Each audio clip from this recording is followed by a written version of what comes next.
बिहार के धरती मिर्जापुर के रहने वाले मलागित राजा बरियारी डोला रुकता था गरीब के बेटी बहनों का। वैसने सौभाग्यशाली दुल्हन होती थी तो बलमुआ के संग सुहागरात मनाती थी।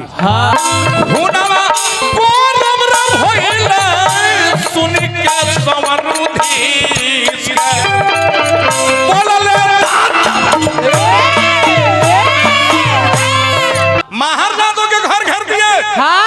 महार जादव के बुला के कहते कि हम लोग आपके सुरक्षा के लिए बलिया से आए हुए हैं। जाके मलागित के कह दीजिए है उसका भुजा में ताकत, है उसकी तलवार में पानी, तो मंजरी से शादी करा के दिखा देवे।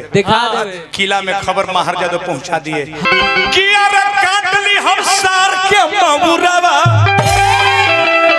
अरे काट ली हम सार के मबुरवा जुटल बाजपुर।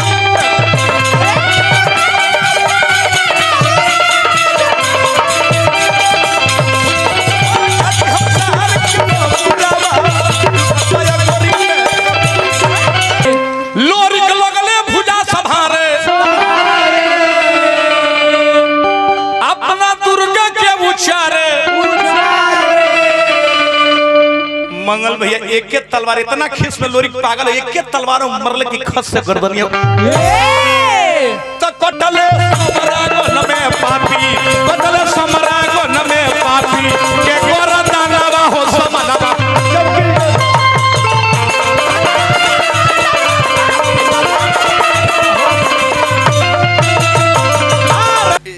इस स्वतंत्र विवाह कहिया से भइल बा प्रधान जी? कहिया से?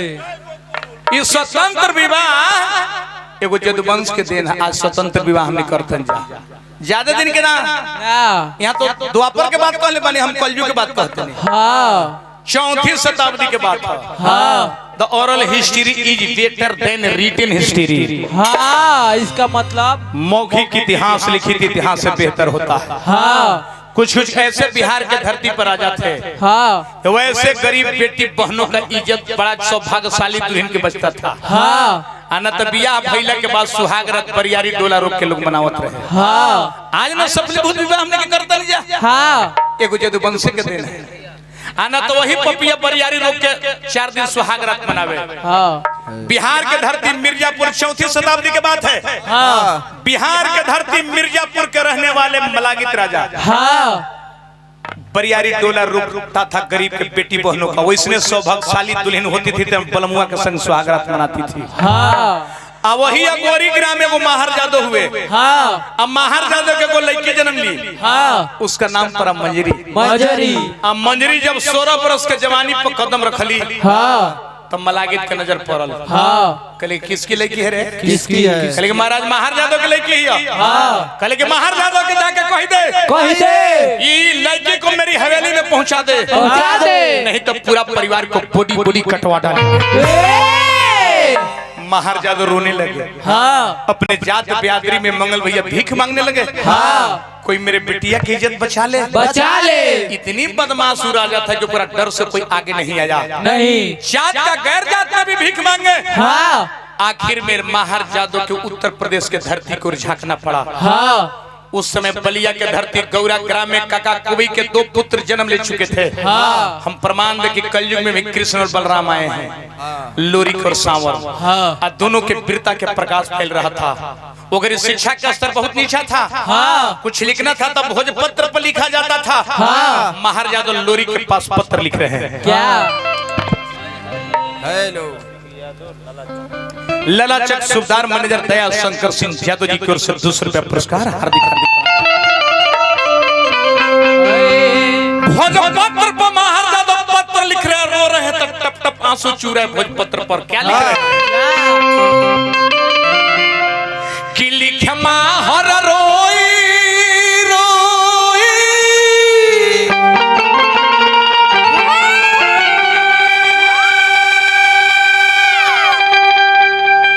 आर गौरा की पतिया हो।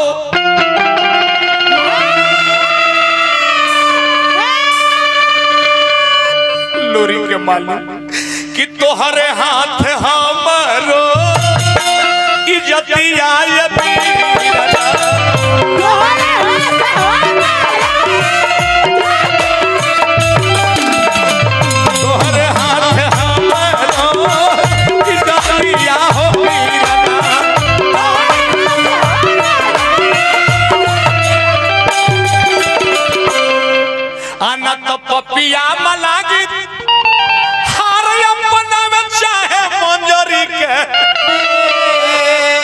लुटी जाई जादू कुल के अरथतिया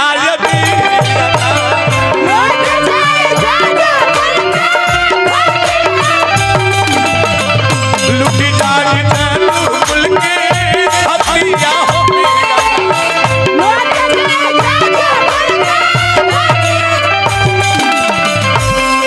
ओघरी शिक्षा का स्तर उतना ना रहल हो ना आवागमन के साधन मंगल भैया नहीं थे नहीं पैदल पत्र लेके गया है बलिया की ओर हाँ वो पत्र वाहक उस समय लोरी के पत्र देता है जिस समय लोरी का खाड़े में धुरी लगा रहे थे हाँ और पत्र जब लोरी पढ़ते हैं हाँ एक बिहार के धरती का पत्र एक जबरन राजा की जादू की लड़की को अपनाना चाहता है हाँ लोरी जब पत्र पढ़ ले तो आंखें लाल हो गई हाँ रोंगटे खड़े हो गए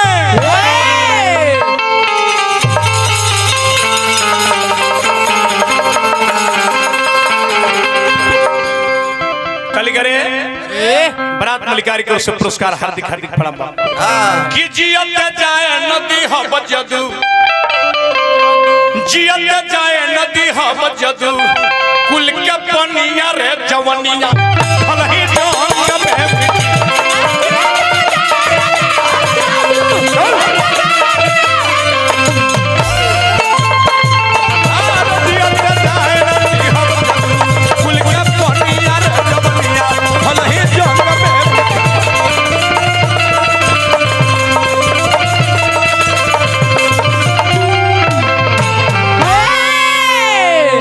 यादों का पैतृक धंधा था प्रधान जी गौ पालन कर रहा आज भी है हाय लोरी के बड़ भाई सोमरू बलिया के भूखंड में दीरांचल में गौ पालन करते थे हाँ लोरी के जाता अपने बड़े भाई भी हाँ और प्रणाम दंडवर करके पत्र को सुनाता है भैया के ओर से पुरस्कार हार्दिक हार्दिक प्रणाम अपना पत्र को सुनाता है सोमरू से कहता है कि भैया भैया बिहार का धरती से एक पत्र आया है हाँ ललाचक फिर हमारा दया शंकर जादव जी को से हजार हजार रुपए के पुरस्कार हार्दिक हार्दिक प्रणाम लोरी कहता कि भैया बिहार के धरती से पत्र आया है हाँ सोमरू कहते हैं कि कैसा पत्र है कैसा कलिक भैया के जादवों के लड़के के जबरन राजा अपनाना चाहता है हाँ सोमरू सुन ले तो खिया लाल हो गई और तलवार मयान से खींच ले कहते हैं क्या क्या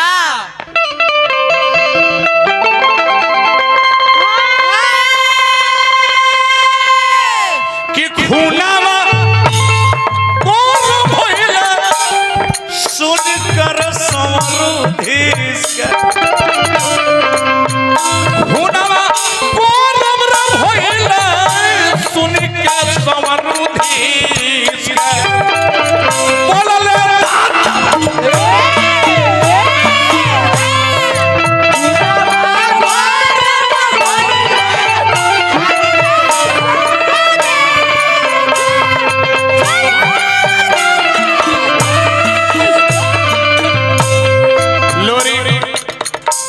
क्या करो जा बरात आज तो वो लड़की से के शादी करना पड़ेगा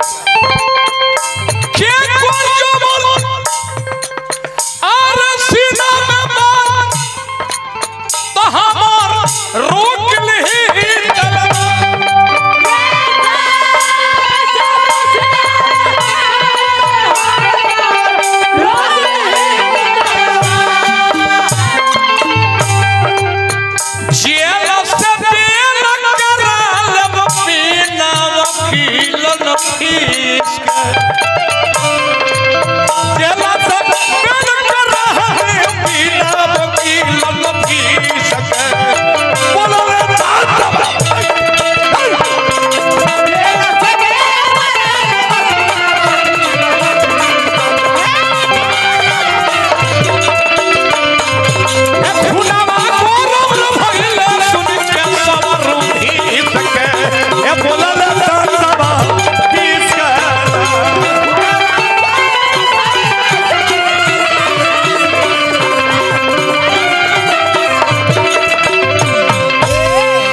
बराती पलटनिया आज ना बराती में हर किस्म के लोग आवत भैया हाँ हमारा मंगल यादव जी सारा कलाकार के पुरस्कार से मुखिया पद के प्रत्याशी अच्छा मंगल यादव जी के चचा जी शिव यादव जी चचा की ओर से पुरस्कार को हार्दिक हार्दिक प्रणाम आजीवन पद प्रतिष्ठा हमारा बना रहे मुखिया पद के प्रत्याशी हैं अब देखिए आज ना बराती में किस्म किस्म के लोग आवता भैया। हाँ लोरी के एक समाजवादी नेता थे। हाँ हर जात बिरादरी में से जवान जवान पट्टा को छांटा गया, हर जात बिरादरी में से। उमात्र बारात में 3 गो बुढ़ गईले। के काका खुबई, एक गांगीनाव, दुबरी पंडित, आया करके पैदल चल के अगोरी में मलागित के किला को चप्पे चप्पे लोरी घेर लिए। हाँ माहर जादव के घर घेर दिए। हाँ माहर जादव के बुला के कहते कि हम लोग आपके सुरक्षा के लिए बलिया से आए हुए हैं। हाँ जाके मलागित के कह दीजिए है उसका भुजा में ताकत, है उसकी तलवार में पानी, तो मंजरी से शादी करा के दिखा देवे। दिखा देवे। किला में खबर माहर जादव पहुंचा दिए। हाँ आज भी ढहल ढमराल किला के देखिए जाके प्रधान जी शीर्ष महले को बनाता था लोग, सबसे ऊंचा मकान। हाँ मुदई को देखने के लिए, वहीं पर मुदई को देखने के लिए मलागे चढ़ गया तो देखता कि मैं चारों तरफ से घिर गया। हाँ मुदई से तो आंसू टपक जाता है। कहता है क्या किलावा हो घेरा गइले या गोरी के ओही सीना जोरी के उठले कोरी जवान पीर हो नयनवा से नीर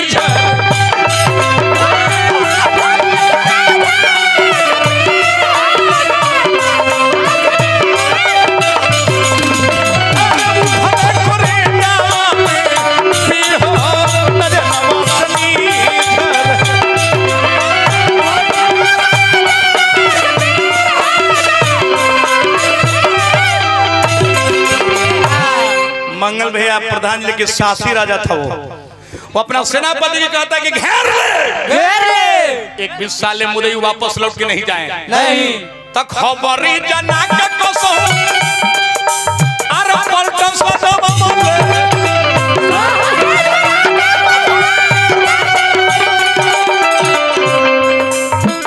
मुदई के घेरो घेरी बदम बोले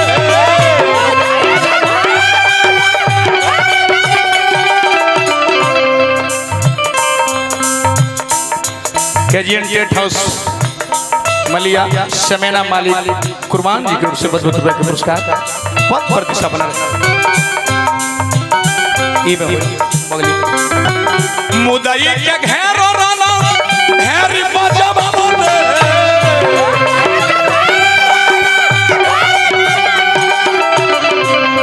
उसी समय मलागित का किला से फौज बाहर हो गया। राना मामा चमकल सोमसीर हो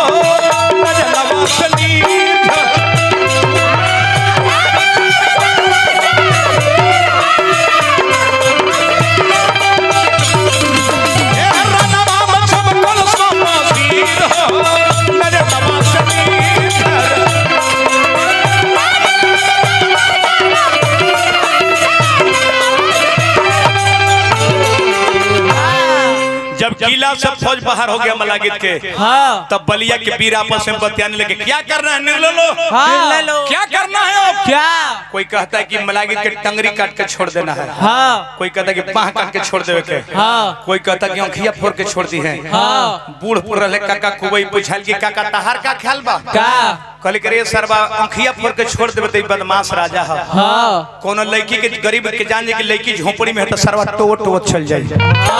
तब लोरी के मयान से तलवार खींच के क्रोध के मारे लाल हो गए। कहते हैं क्या कि अरे काट ली हम सार के ममुरवा, अरे काट ली हम सार के ममुरवा जुटल बाजे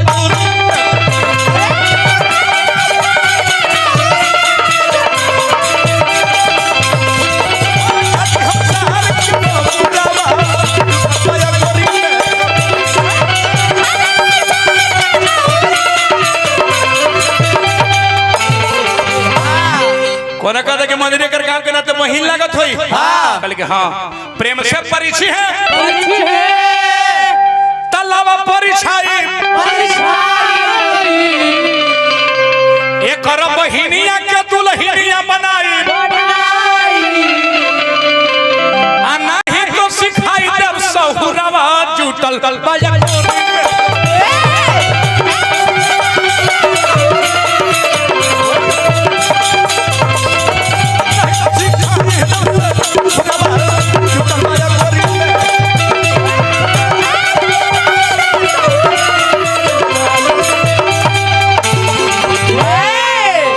वही समय मलागित घोड़ा पर सवार होकर बाहर हो गए। मंगल सिंह यादव जी की ओर से पुरस्कार हार्दिक हार्दिक प्रणाम। भाई देखा रुपया के बारिश पद प्रतिष्ठा बन रहे जाए। हम जिनकर समयना में गाई ले उनका पहले सोहर गावे हम जाई ले बबुआ होला जाई हम। हाँ अब देखी मलागित जैसे निकलल बा लोरी के देख ले तलवार खींच के लाल हो गया खीस में। हाँ एजा मिर्जापुरी कजरी के भाव लगल। प्रधान जी देखी कैसे गावल जाला मिर्जापुरी कजरी। कैसे कि बाली उमर कमर लचकनिया बाली उमर कमर लचकनिया गोरिया घिटिया हुर के पनिया गोरिया झूला झूलनिया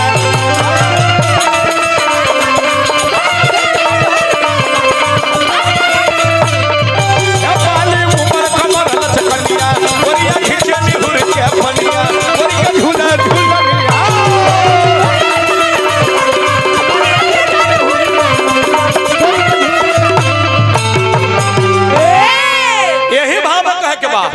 लोरी की जैसे ही मलागी को देखा तो कस के गर्जन किए तकरजा समरागन में लोरी एकरजा समरागन में लोरी बालवा नवा हो समना जब किया मलाई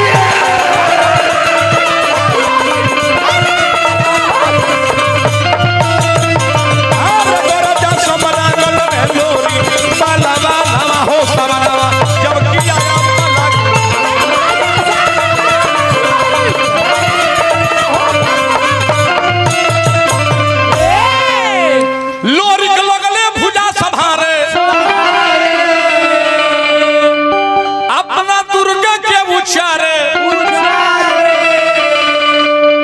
मंगल भैया एक के तलवार इतना खीस में लोरी पागल एक के तलवारों मरले की खस से गर्दनिया तो कटले समरागन में पापी कटले समरागन में पापी के गोरदानवा हो समनवा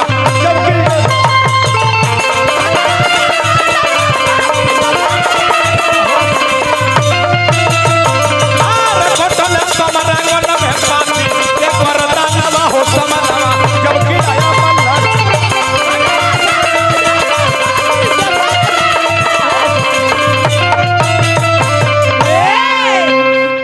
मरले तेगा तक खच से मलागी के सदा के लिए राजू यादव जी को 1000 रुपए के पुरस्कार हार्दिक हार्दिक प्रणाम बा।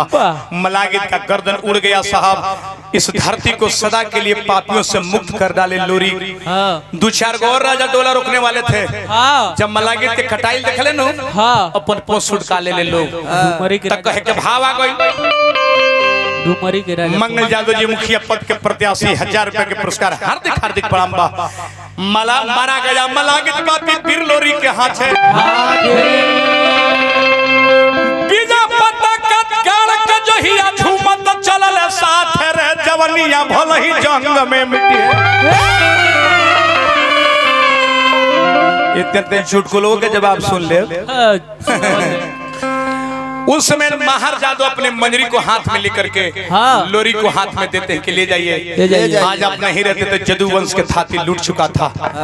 तब पूजले महार जादू लोरी के चरनिया रे जवनिया भल ही जंग में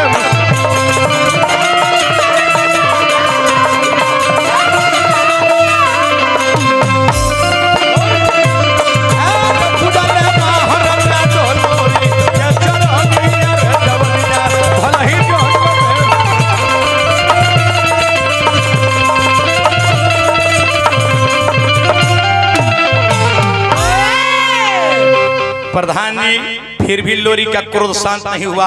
एगो पत्थर के चट्टान को अपनी तलवार को लोरी को पटकते हैं। पत्थर के चट्टान दो आधा हो गया। आज भी बलिया के धरती में वीर लोरी के नाम से पत्थर है, देख सकते हैं आप। तब लेकर के लोरी की मंजरी को वापस गौरा गईले रिधि विधि लगन देख के मंजरी संग ब्याह रचैले। उस दिन से स्वतंत्र गरीब गुरबा का शादी होने लगे। किसी को डोला नहीं रोका जा रहा था। आज स्वतंत्र रूप से शादी कर रहे हैं। एक जदुवंशन के दिन